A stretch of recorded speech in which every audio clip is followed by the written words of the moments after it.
Hello friends, मैं अरुण मौर्य आपका channel HSC learning academy में स्वागत करता हूं। दोस्तों, आज जो हमारे वीडियो का टॉपिक है वो है फायर फाइटर्स जॉब डिस्क्रिप्शन, उसके एलिजिबिलिटी क्राइटेरिया क्या क्या होते हैं, देन फायर फाइटर्स के जॉब रिस्पॉन्सिबिलिटीज़ क्या क्या होती है, उसका पे स्केल क्या होता है, आज हम उस पर बात करेंगे। मैं आप सभी लोगों से रिक्वेस्ट करूँगा कि वीडियो को अंत तक देखें ताकि आपको अच्छे से समझ में आ सके। और ये वीडियो उन लोगों के लिए बहुत ही ज़्यादा इन्फॉर्मेटिव है जो फायर फाइटर बनना चाहते हैं, फायर की फील्ड में आना चाहते हैं। Let's start. तो सबसे पहले जिसमें कंटेंट्स है इसमें मैंने इंक्लूड किया हुआ है fire fighter job description, job duties, उनकी ड्यूटीज़ क्या क्या होगी, रिस्पॉन्सिबिलिटीज़ क्या क्या होगी, उस पर बात करेंगे। Then salary, firefighters educational requirement, firefighters के लिए क्या क्वालिफिकेशन होना चाहिए, उस पर बात करेंगे। Then firefighter skills and last one is firefighter job outlook. तो हम हर एक कंटेंट्स के टॉपिक को एक एक करके समझेंगे अच्छे से ये क्या होता है। तो सबसे पहले फायर फाइटर जॉब डिस्क्रिप्शन की बात करते हैं। तो फायर फाइटर्स का जो जॉब क्या होती है, जो लोकल कम्युनिटी होती है, लाइक जो हमारे नगर निगम हुए जहाँ पे फायर फाइटर्स की ज़रूरत होती है वहाँ पे, और भी जो मतलब जैसे मैं बात करूँ कि जो हमारी सोसाइटी है, सोसाइटी इन द सेंस कि इंडस्ट्रीज़ है, सोसाइटी है, और भी अदर्स जो ऑफिसेस है जहाँ पे हमें अवेयरनेस और फायर सेफ्टी के प्रति सेफ्टी अवेयरनेस क्रिएट करनी होती है, उसमें ही फायर फाइटर्स का जो कॉपरेशन होता है बहुत ज़्यादा होता है। और लोकल कम्युनिटी के साथ ये जो अवेयरनेस है वो इसे इंक्रीज़ कर सकते हैं। ये होता है उसका job description. And the second one is they are also responsible for promoting fire safety standard by conducting practice drill. इनके ये भी ड्यूटीज़ होती है कि जो फायर सेफ्टी ये इसको प्रमोट करते हैं, ताकि जो उसको कैसे प्रमोट करते हैं उसको ड्रिल करा के या ट्रेनिंग दे के पब्लिक या जो भी कमर्शियल प्रीमाइसेस है वहाँ पर, तो ये उनका काम होता है। And the third one is working as a fire fighters means that you are direct frontline representative of your respective department. जब आप फायर फाइटर की पोजीशन पे काम कर रहे हो तो जो आप फायर फाइटर हो तो डायरेक्ट आप फ्रंट लाइन हो आपके डिपार्टमेंट के, मीन्स आपके फायर फाइटिंग डिपार्टमेंट के। और उसके बाद क्या है, a fire fighters must know how to remain calm and at the same time know how to stay focus. जैसे आप सभी जानते हैं कि जब फायर की एक्चुअल सिचुएशन होती है या एक्चुअल सिनारियो होता है तो वो काफ़ी डेंजरस होता है। तो इस सिचुएशन में आप अपने आप को कैसे काम रख सकते हैं, कैसे फोकस रख सकते हैं, ताकि जो आपकी ड्यूटीज़ है उसको आप प्रॉपर कर सके और उसे जो भी आप काम कर रहे हो उसको प्रॉपर एक्सटिंग्विश करना हो या जो भी इमरजेंसी हुई है उसे कंट्रोल करना हो। तो इसमें बहुत ज़रूरी है कि आप उस टाइम काम रहे और स्टे फोकस्ड रहे। तो ये हुआ जॉब डिस्क्रिप्शन के बारे में। अब जॉब ड्यूटीज़ के बारे में हम बात करते हैं कि उनकी जॉब ड्यूटीज़ क्या क्या होती है फायर फाइटर्स की। So the first one is drive fire trucks and other emergency vehicles. जो फायर ट्रक्स होती है जैसे हम जानते हैं वो वाटर टेंडर होता है, ठीक है, वाटर टेंडर होता है। फिर इमरजेंसी रेस्क्यू ट्रेनिंग जिसमें ली जाती है, तो उसमें जो जो व्हीकल्स यूज़ होते हैं उसे चलाने की ट्रेनिंग दी जाती है फायर फाइटर्स को। तो ये जो है ये फायर फाइटर्स की जॉब ड्यूटीज़ के अंदर आते हैं। और जो सेकेंड वन है वो क्या है, test water hoses, fire extinguishers and pumps. जो भी वाटर होजेज है, जैसे हमारे एक फायर फाइटिंग ख़त्म हुई, जो भी हमारी ड्रिल थी या एक्चुअल जो फायर सिनारियो था वो ख़त्म हुआ, उसके बाद हम उस फायर का होज है उसकी टेस्टिंग करते हैं कि कहीं से वो रप्चर तो नहीं हुआ या कहीं से लीक तो नहीं हो रहा है। तो ये होती है ड्यूटी उसके फायर फाइटर्स की। और जो फायर एक्सटिंग्विशर है उसका प्रॉपर इंस्पेक्शन, और जो पम्प्स हम यूज़ करते हैं टेंडर के अंदर उसका प्रॉपर इंस्पेक्शन करना भी फायर फाइटर्स की ड्यूटीज़ होती है। देन ट्रीट सिक और इंजर्ड पीपल। जैसे हमें सभी जितने भी फायर फाइटर्स हैं उन्हें ये भी पता होना चाहिए कि फ़र्स्ट एड की ट्रेनिंग कैसे दी जाती है। तो ये रिस्पॉन्सिबिलिटी होती है फायर ऑफिसर की कि जो ही फायर फाइटर्स है उनको इस फर्स्ट एड की ट्रेनिंग दी जाए ताकि इमरजेंसी में किसी की वो जान बचा सके। Then fourth one is make sure rehab is stabilize and other one is prepare and monitor return reports on emergency incident, status of condition hazardous and risk to be submitted to the accident commander। उन्हें क्या करना होता है, prepare करना रहता है reports को, जो भी इमरजेंसी एक्सीडेंट हुआ उसका, और वो जो कंडीशन थी, कंडीशन का पूरा स्टेटस, और वहाँ पे क्या हज़ार्ड और रिस्क थे, किसका पूरा डाटा प्रिपेयर करके इन्हें जो भी इंसिडेंट कमांडर होता है उसे सबमिट करना होता है। ये फायर फाइटर्स की ड्यूटीज़ के अंदर आता है। Then another one is prepare and monitor report and issue citation for fire code violation that can be. अब जब आपने देखा कि जहाँ पे फायर हुई है तो उसमें जो भी आपने डाटा कलेक्ट करा, तो डाटा को आप प्रिपेयर करते हो, मॉनिटर करते हैं कि कहीं पर जो है फायर कोड का वायलेशन तो नहीं हुआ जिसके कारण ये फायर हुई है, तो आप उसका डाटा प्रिपेयर करके भी इंसिडेंट कमांडर को देते हैं। देन उसके बाद इसमें हम कंटिन्यू करते हैं, तो उसकी और क्या ड्यूटीज़ होती है, testifying in court when violation occurred and when required. Then communication with the IC for additional safety support. Means जो भी अगर आपको ऐसा लग रहा है कि आपसे कंट्रोल, जैसे कभी कभी सिनेरियो जो होता है मेजर स्केल्स पे होता है, तो अगर आपको प्रॉपर इसमें समझ में नहीं आ रहा कि इस जगह पे क्या करना चाहिए, तो आप जो भी आपके इंसिडेंट कमांडर है उससे एडिशनल सेफ्टी सपोर्ट ले सकते हैं। Then assess traffic hazard and apparatus placement. वहाँ पे जो भी ट्रैफिक हजार्ड है उसको कंट्रोल करना, और जो भी एपरेटर्स की ज़रूरत है वहाँ पे एक्सटिंग्विश करने के लिए, उस सिचुएशन को कंट्रोल करने के लिए उसको प्लेस करना। Then monitor radio transmission. Monitor radio transmission के अंदर आता है जैसे जो भी इंसिडेंट कमांडर है उस डायरेक्ट कंट्रोल रूम पे उसको हर एक जो भी वहाँ की सिचुएशन है उसकी डिटेल देते रहना, ये काम होता है उसका फायर फाइटर्स का। Then conduct fire drills for building and make a report regarding on the training and drill that occurred. जो भी फायर ड्रिल्स है किसी बिल्डिंग्स के लिए उसको कंडक्ट करवाना, फिर उसकी रिपोर्ट तैयार करके उसे सबमिट करना। Then supervise and manage inspection of properties to ensure that they are in compliance with existing applicable fire code. जो भी मतलब बिल्डिंग्स बनी हुई है उसको सुपरवाइज करना और उसका पूरा प्रॉपर इंस्पेक्शन करना उसकी प्रॉपर्टीज़ का, कि मतलब वो जो एक फायर कोड बना हुआ उसके अकॉर्डिंग है या नहीं, या वो लॉज एंड रेगुलेशन को फॉलो कर रहे हैं या नहीं बिल्डिंग के अंदर, उसकी पूरी ये रिपोर्ट तैयार करनी होती है। Then last one is clean and maintain equipment. जो भी इक्विपमेंट यूज़ कर रहे हो फायर फाइटिंग के दौरान उसको पूरा क्लीन करना और वेल मेंटेन करके रखना, ये फायर फाइटर्स की जॉब ड्यूटीज़ होती है। फिर इसी में और है monitor condition operation and other activities.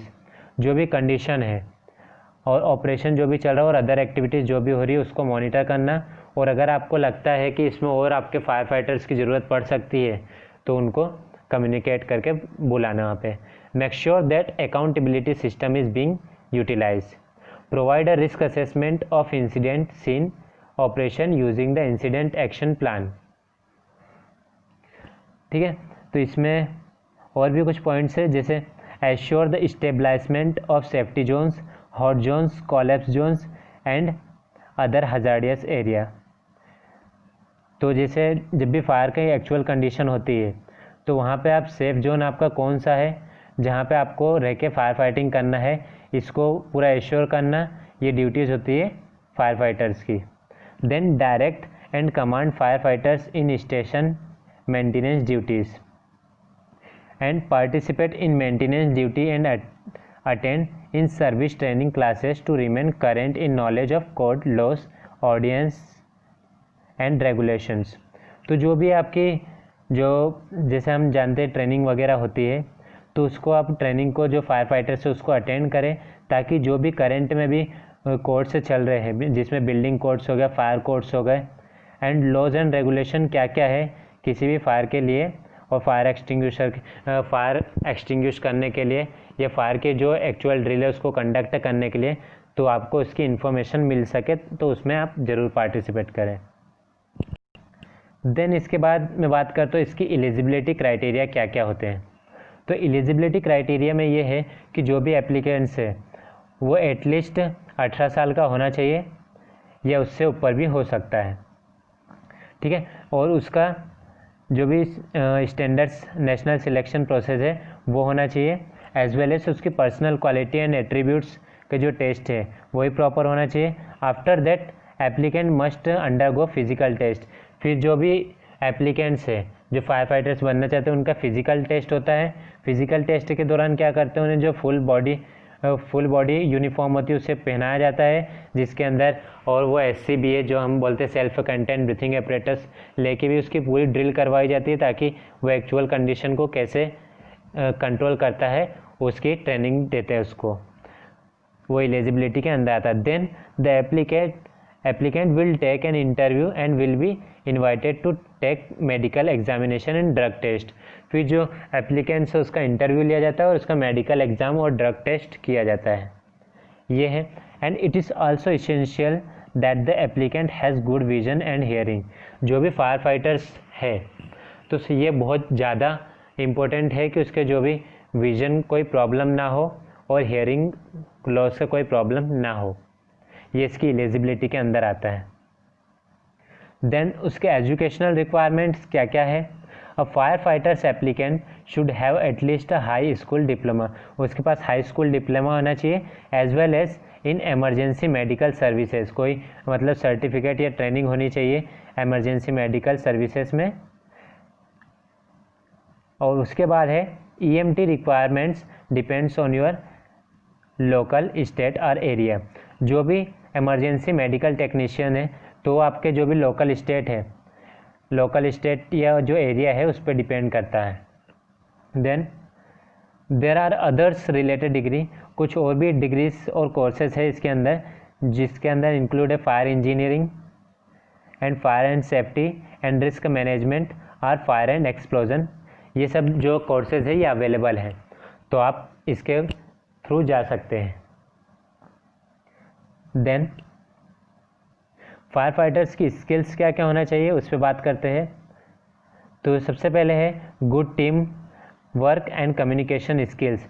जो भी फायर फाइटर्स है उसकी कम्युनिकेशन प्रॉपर होना चाहिए और उसमें ये एबिलिटी होना चाहिए कि वो टीम में काम कर सके, ठीक है। फिर उसके बाद है practical skills in operating and using tools. जो भी टूल्स है फायर फाइटिंग के लिए और फायर एक्सटिंग्विशर के लिए उसका जिसको प्रॉपर प्रैक्टिकल स्किल्स उसमें होनी चाहिए। And decision making skills proper होने चाहिए ताकि अगर एक्चुअल सिचुएशन ऐसी क्रिएट होती है जो मेजर स्किल्स की है तो उसमें आप कैसा डिसीजन लेते हैं ये आपके सब स्किल्स पर डिपेंड करता है। Then physical stamina and high level of physical fitness and ability to respond quickly and remain calm, a high level of self-discipline and ability to follow instruction and regulation। उसके अंदर ability होना चाहिए कि जो भी उसका इंसिडेंट कमांडर इंस्ट्रक्शन दे रहा है और जो भी रेगुलेशन बनाएगा उसे फॉलो करे वो। Then initiative during rescue operation, जैसे रेस्क्यू ऑपरेशन होता है उसमें इनिशिएट करें और जो भी रेस्क्यू ऑपरेशन है उसमें हेल्प करें। Then other one is accuracy in writing incident reports. जो भी इंसिडेंट रिपोर्ट तैयार करे उसके अंदर प्रॉपर एक्यूरेसी होना चाहिए, ये स्किल्स के अंदर आता है। अब हम फायर फाइटर्स की सैलरी पे बात करते हैं, तो मैं इसमें ये नहीं कहूँगा कि जो सैलरी है फिक्स होगी, ये जो सैलरी डिपेंड करती है, वेरी करती है अलग अलग जो भी ऑर्गेनाइजेशन है उसके हिसाब से। तो इसमें दिया गया है कि a fire fighter salary generally very between $26,000 and $72,000 per year. A firefighter progress into high-paying roles like deputy fire chief, wherein median compensation is $79,000 annually. तो जैसे पहले आप फायर फाइटर्स होते हैं, फिर उसके बाद आपकी पोस्ट बढ़ती है तो उसमें आपको डिप्टी फायर चीफ बना दिया जाता है, तो इससे आपकी जो सैलरी है वो वेरी करती रहती है। और ये जैसे मैंने बताया कि ये जो डिपेंड करता है ऑर्गेनाइजेशन टू ऑर्गेनाइजेशन कि सैलरी इसकी कितनी होनी चाहिए फायर फाइटर्स की। फिर उसके बाद फायर फाइटर्स के जॉब आउटलुक पे बात करते हैं, इसके स्कोप पे बात करते हैं। तो fire fighters employment is projected to grow. हमने देखा कि जो फायर फाइटर्स के एम्प्लॉयमेंट है वो 7% बढ़े हैं, कब से 2012 से 2022 तक, और आगे भी जो फायर फाइटर्स है उसके जॉब और बढ़ने वाली है, क्योंकि जैसे जैसे नई नई टेक्नोलॉजी आ रही है, नई नई बिल्डिंगें डेवलप हो रही है, लोगों की पॉपुलेशन बढ़ रही है, तो जो इमरजेंसी सिचुएशन है वही बढ़ते जा रही है। तो इसमें फायर फाइटर्स की जो रिस्पॉन्सिबिलिटीज़ और ड्यूटीज़ है वो बढ़ते जा रही है, तो इसके कारण जो एम्प्लॉयमेंट है वो डेफिनेटली फायर फाइटर्स का बढ़ेगा।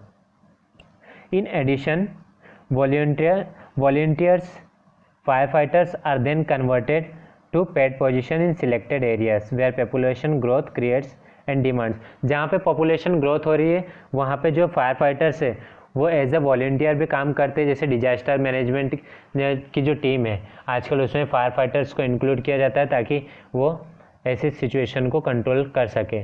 और भी जो टीमें हैं उसमें फायर फाइटर्स को इंक्लूड किया जाता है। जैसे भी कभी भी आप देखते हो कोई स्ट्राइक होता है तो उसमें फायर फाइटर्स को बुलाया जाता है।